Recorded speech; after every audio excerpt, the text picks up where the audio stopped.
Good morning. I'm a little shorter and closer to the mic, so I hope you can hear me a little better. I'd like to welcome Dick Carpenter today, but I want to tell you first how much we have worked over the years with the Institute for Justice. I think their motto is, "We sue government." And that sounds pretty good to me. But Dick is a co-author of Bottleneckers, and don't miss your opportunity to get a copy of this. It is excellent and shocking. Bottleneckers, Gaming the Government for Power and Private Profit. He's also Director of Strategic Research for the Institute for Justice, where he works with staff and attorneys to define, implement, and manage social science research related to the Institute's mission. He's an experienced researcher. He has presented and published on a variety of topics ranging from education policy to the dynamics of presidential elections. So catch him later to talk about that. His work has appeared in academic journals, including the Economic Development Quarterly, Economic Affairs, the Fordham Urban Law Journal, International Journal of Ethics, Education and Urban Society, Urban Studies, Regulation and Governance, and magazines including Regulation, Pi. I'm not from around here. Delta Kappan, and the American School Board Journal. Moreover, the results of his research have been quoted in newspapers such as the New York Times, the Washington Post, and the Wall Street Journal. His research for the Institute for Justice includes reports such as disclosure costs, the unintended consequences of campaign finance reform, license to work, private choice in public programs, how private institutions secure social services for Georgians, designing cartels, how industry insiders cut out competition, and victimizing the vulnerable, the demographics of eminent domain abuse. And if you know the Institute for Justice, they've done some excellent work that resulted in some of the toughest eminent domain legislation in Georgia, so we thank you for that. Before working with the Institute for Justice, Dr. Carpenter was a school teacher and principal. He's a public policy analyst and a faculty member at the University of Colorado, Colorado Springs, where he's currently a professor. He has a Ph.D. from the University of Colorado, and despite what you might think, he does have some spare time in his life, and he tells me that he is a classically trained musician, percussionist, and a pilot, and he promises that he doesn't do them at the same time. So, we'd like to welcome Dr. Carpenter.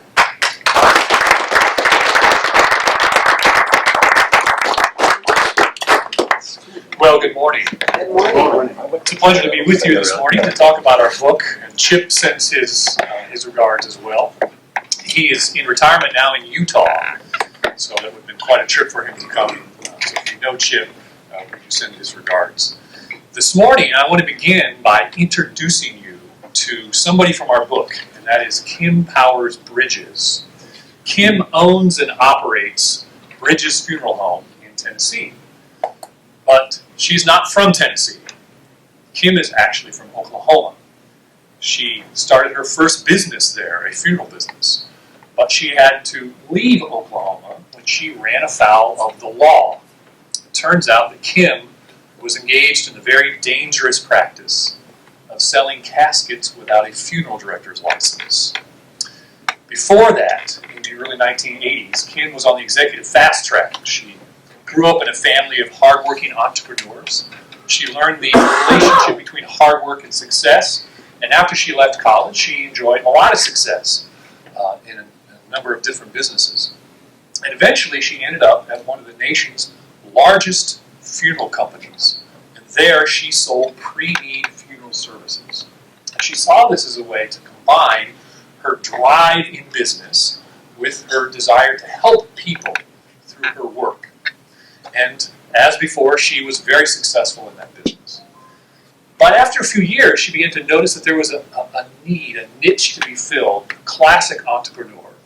And that was, she saw that in the funeral industry, the merchandise that was sold was marked up a significant amount. Caskets, for instance, would be marked up anywhere from 250 to 600%. So she began to think, how could I put together a business model that would enable me to sell the same merchandise, but at a much lower cost? So she eventually left this funeral business. She joined up with Dennis Bridges, who left the same company, and they spent a year forming what became Memorial Concepts Online. And as the name implies, their business plan was to sell everything, all of their merchandise, particularly caskets, over the internet. And they would take advantage of drop shipping from manufacturers so they wouldn't have any inventory on hand. That enabled them to keep their costs very low, and then they passed on those savings to the consumers. And they thought they had a winning business plan, and they did. But they ran into a problem. And the problem was, Oklahoma state law says that if you want to sell a casket to consumers in Oklahoma, and you're an Oklahoma-based company, you must be licensed as a funeral director. And Kim was not. Now, she could have gone back to earn this license, but it would require her to go to school for 2 years. She would have to complete an internship, during which time she would embalm 25 bodies. Then she would have to have a brick-and-mortar business in which she would have a selection room, a preparation room, a viewing room, and she would have to have inventory on hand, none of which they were interested in. As if it were not irrational enough to require a funeral director's license to sell a box, because that's what a casket is, it's an empty box. The law also created a circumstance where an Oklahoma-based company had to be a licensed funeral director to sell to consumers in Oklahoma. But companies outside of the state who sold to consumers in Oklahoma did not have to have a funeral director's license. So Kim could have taken her business, which was essentially computer servers. She could have taken her servers and moved across the state line to Kansas. And there she could have sold caskets to consumers in Oklahoma all day long. But she didn't want to do that. She wanted to stay in Oklahoma. She wanted to raise her family in her hometown of Ponca City. And she thought the law was wrong. And not only wrong, but injurious, because it enabled funeral directors to mark up their merchandise and take advantage of people who were at a difficult or vulnerable time in their lives. So she stayed in Oklahoma, and she fought the law. Well, she wasn't the only one who thought this law was wrong.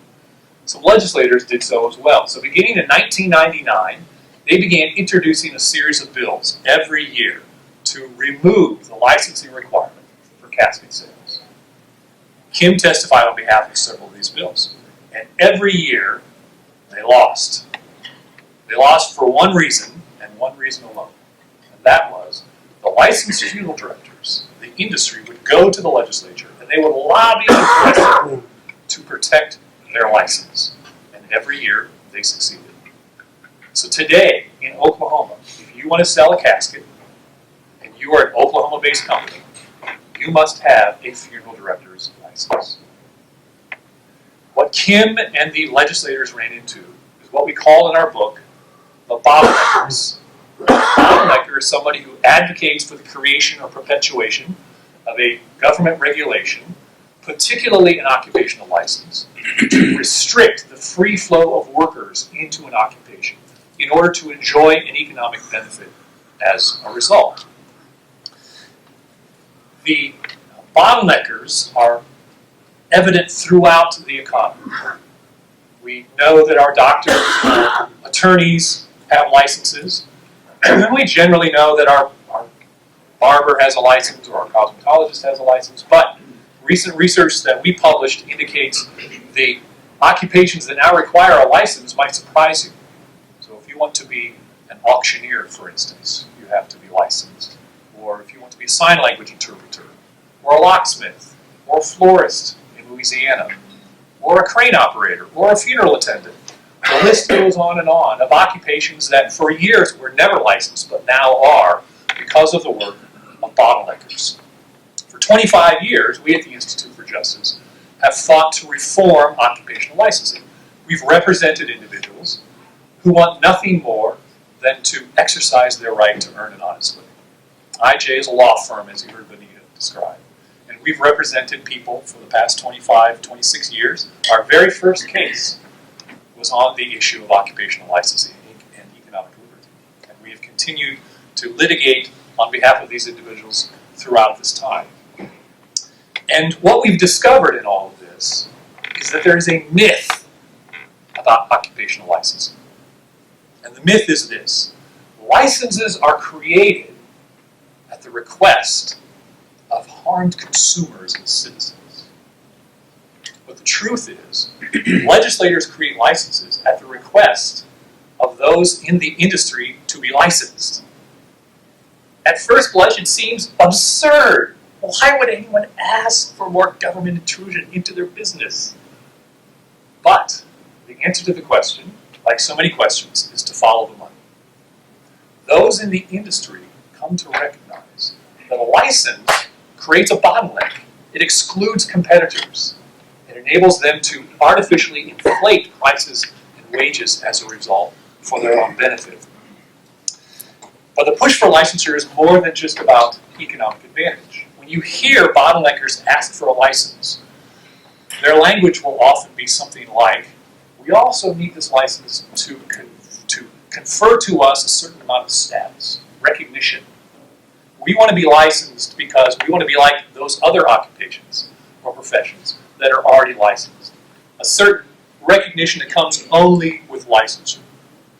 So as a result, when a reform bill is introduced in the legislature, or when a license is challenged in court, the bottleneckers will mount a ferocious campaign in order to protect their license. And the funeral industry is just one example.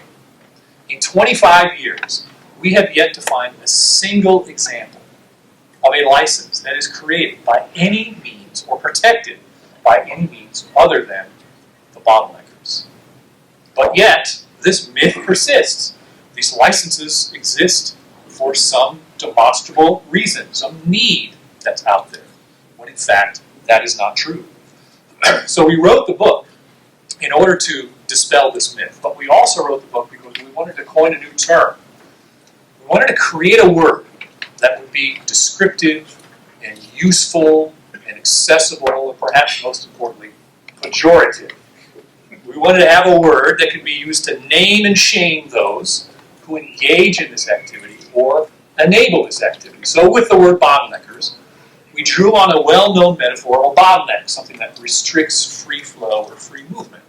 And we wanted to take advantage of the negative freight associated with the word, right? So we're familiar with the bottleneck in traffic that we see even this morning, and we're familiar with the effect of that. That is the 2-hour morning commute that comes as a result of the bottleneck. So we wanted to take advantage of that to the fullest extent possible. So each industry in our book, from cosmetologists to dietitians and nutritionists, have exhibited classic special interest behavior, what we call bottlenecking behavior, on behalf of their license. And those of you who have been active in the legislature or elected officials recognize this behavior instantly. It's things like coordinated letter writing campaigns to legislators, or crowding out legislative committee hearings, or Industry Day at the Capitol, special awards to legislators, campaign contributions, or going to a committee hearing and filling testimony full of unsubstantiated facts and scary-sounding anecdotes. For example, your neighbor to the south. Several years ago, the legislature considered whether to repeal a licensing bill for interior designers. That bill received enormous attention. Interior designers from Florida and even from outside the state deluged the state legislature. Hours of testimony, during which interior designers talked about the importance of their license. One of them said that if you repeal this law, it will result in the deaths of 88,000 people per year.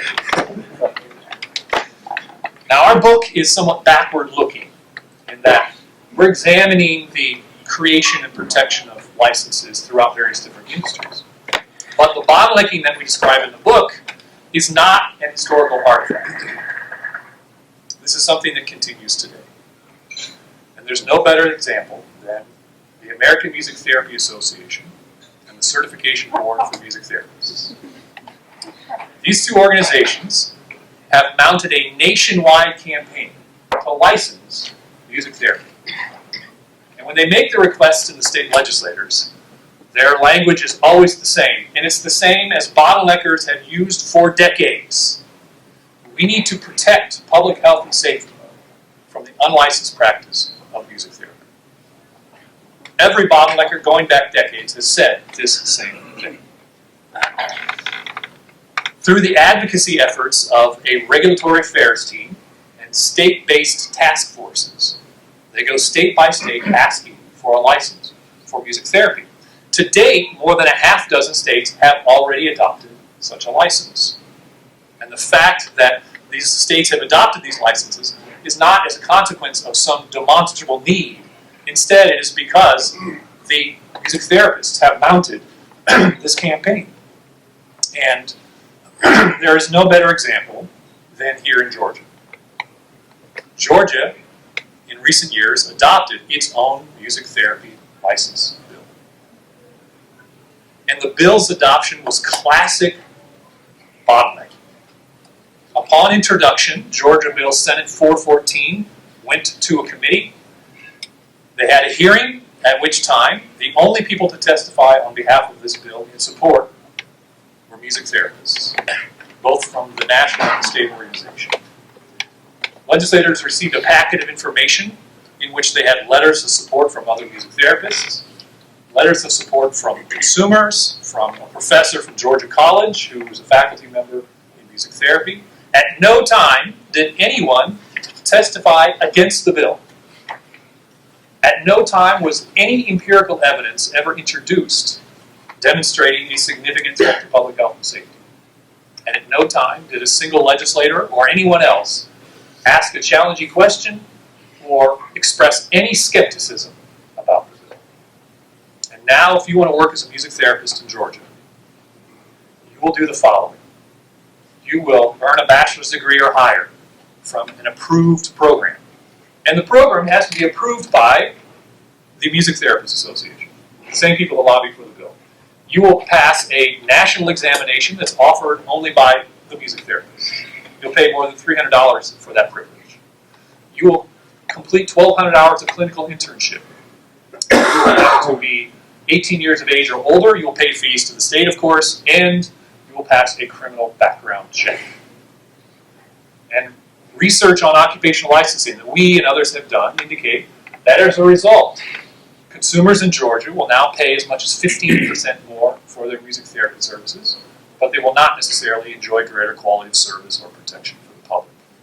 And if at some later date the legislature were to try to reform the music therapy license, they will be overrun by licensed music therapists, but they'll now be joined by members of the State Music Therapy Board who are also seeking to protect their license.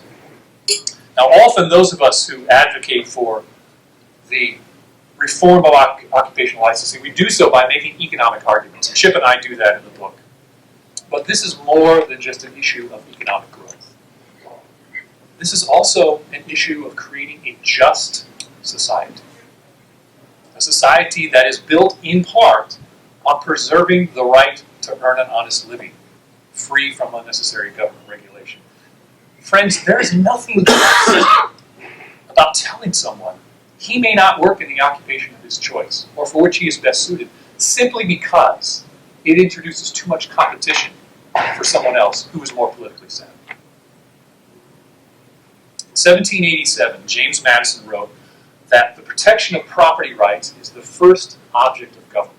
And for Madison, property rights extended to more than just real estate or to personal property as we think of it. For Madison, property rights covered, quote, everything to which a man may attach a value and have a right, including opinions and the free communication of them and the free use of his faculties and free choice of the objects on which to employ them.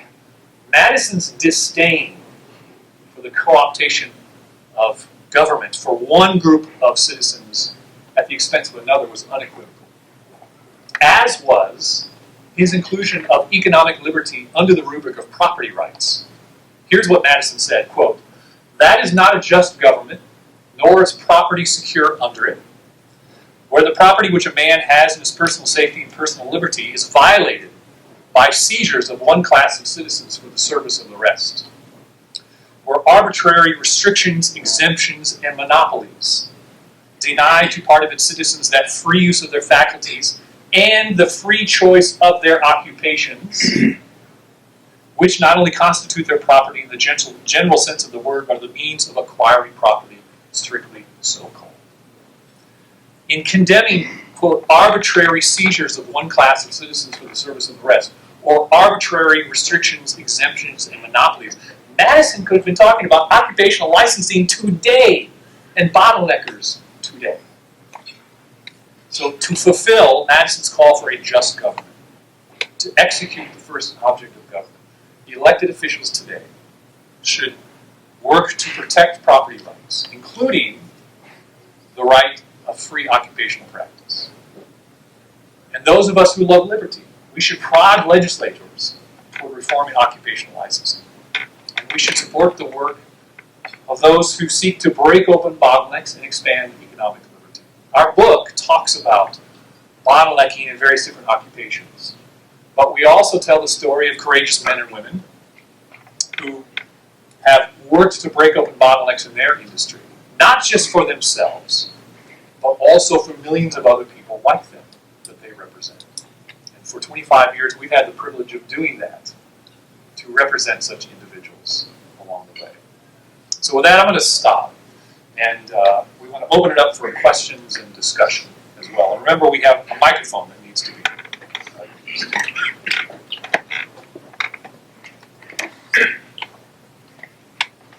Hey, Dick, Brian Kemp, Georgia Secretary of State. I was going to ask you what you've seen around the country as a result of the Supreme Court decision with FTC and the North Carolina Dental Board, and what I know we've taken measures here that I certainly supported that I think will be helpful, but what do you see in other states doing as a result of that case? So it's a little early to say yet. The case is fairly recent, and so states, I think a lot of states are still in a position where they're trying to figure out exactly what they need to do.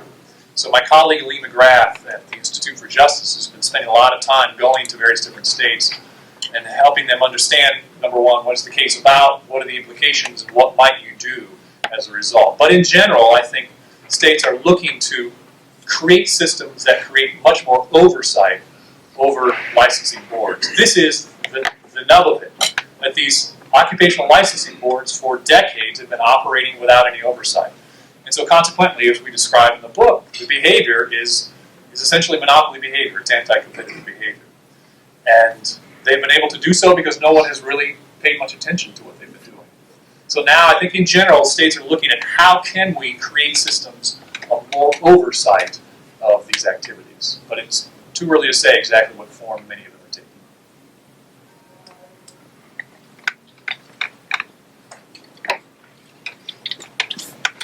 Thank you, Dick. Peter Lauer. The alcohol wholesale business that in Georgia seems to have a lock hold on everything, is that common across the country?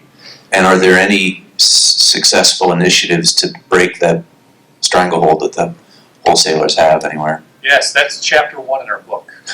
And in fact, that's where, in part, where the name of the book comes from. So the word bottleneck draws on not only that just a general metaphor, but also the context of alcohol distributorships. So it is very common across the country. And the wholesalers are a very powerful special interest. So efforts to break open that particular bottleneck, probably the best example is one of our cases on direct shipping of wine, where we were able to open up the market for direct shipping of wine. Before that, it was basically illegal in most states. So that's probably the most pronounced win that we've had. Other efforts, I think, have been in the area around microbreweries that have operated under pretty pretty strict restrictions all these years. And so the popularity of microbrews have started to open up that market to allow more access and more shipping and more direct consumer access, essentially cutting the distributor out between the producer and the consumer. And so microbrews is where we've started to see most of the movement in there. But it's very small wins along the way so far. You're part of higher education.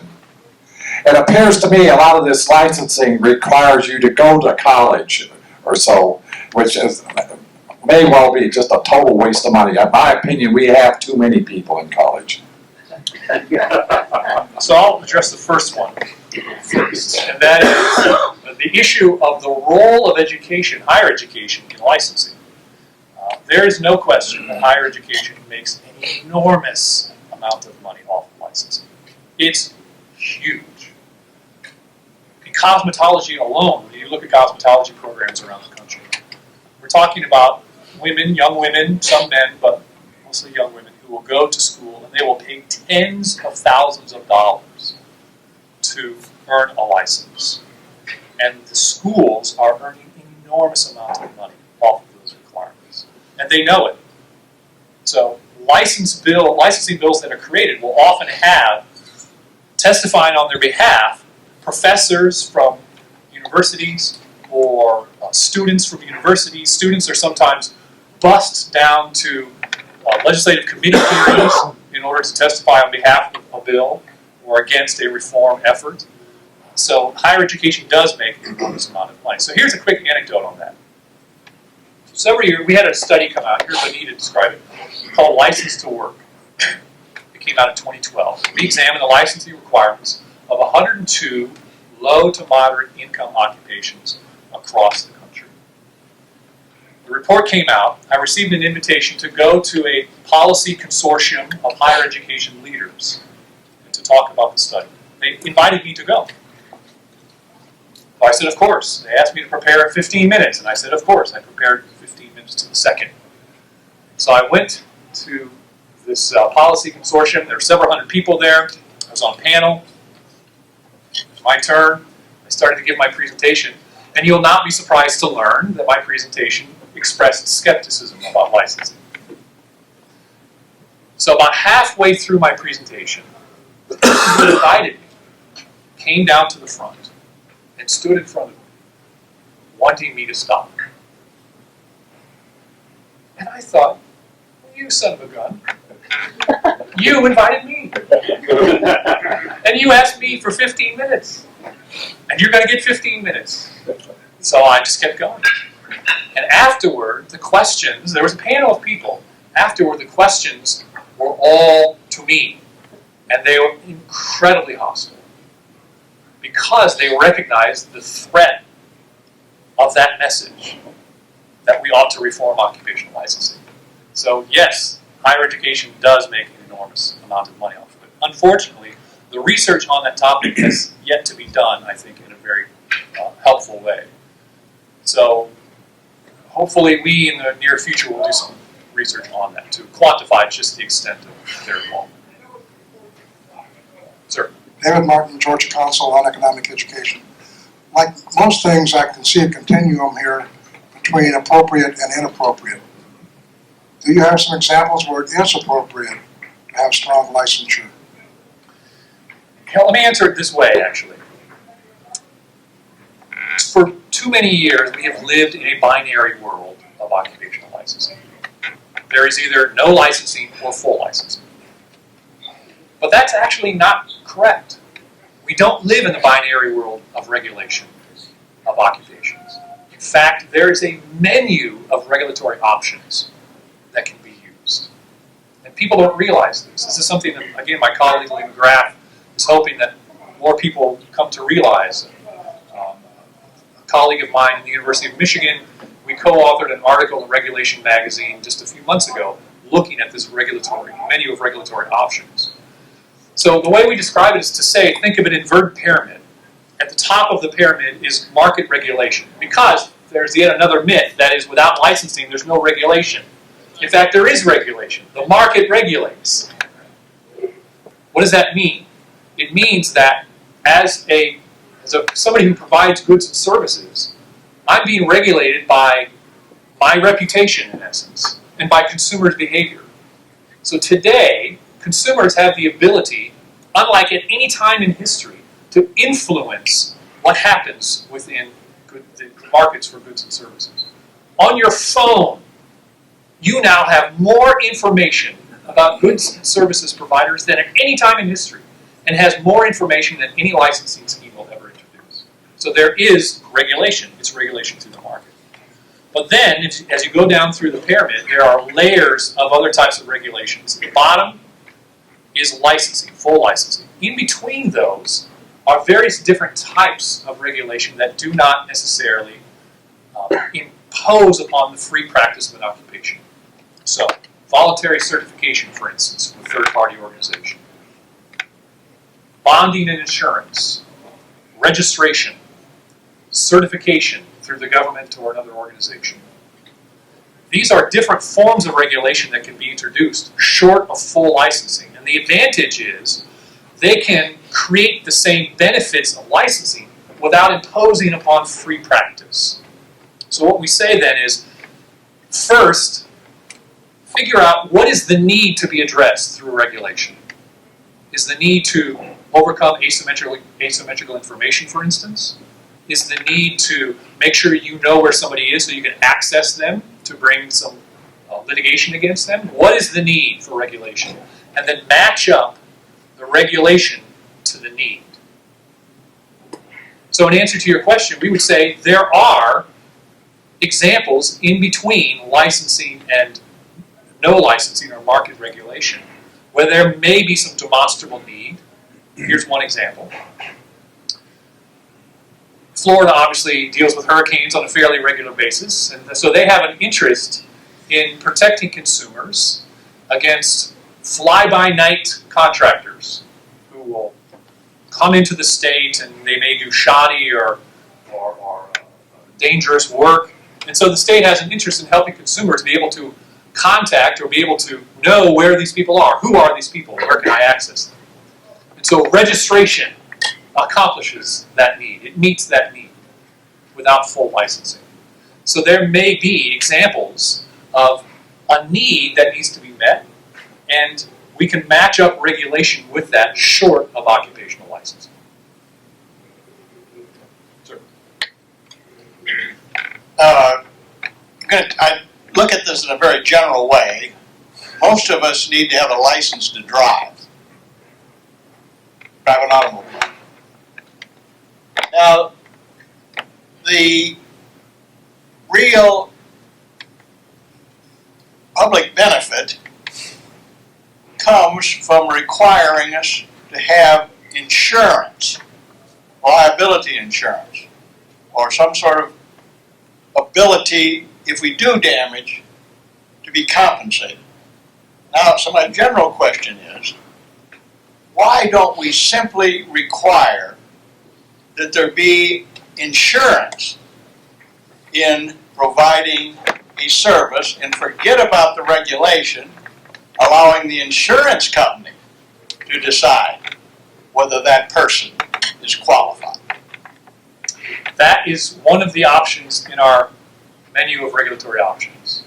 So what's the need to be met, right? Going back to what I just said, what's the need to be met? Think of the tree trimming business.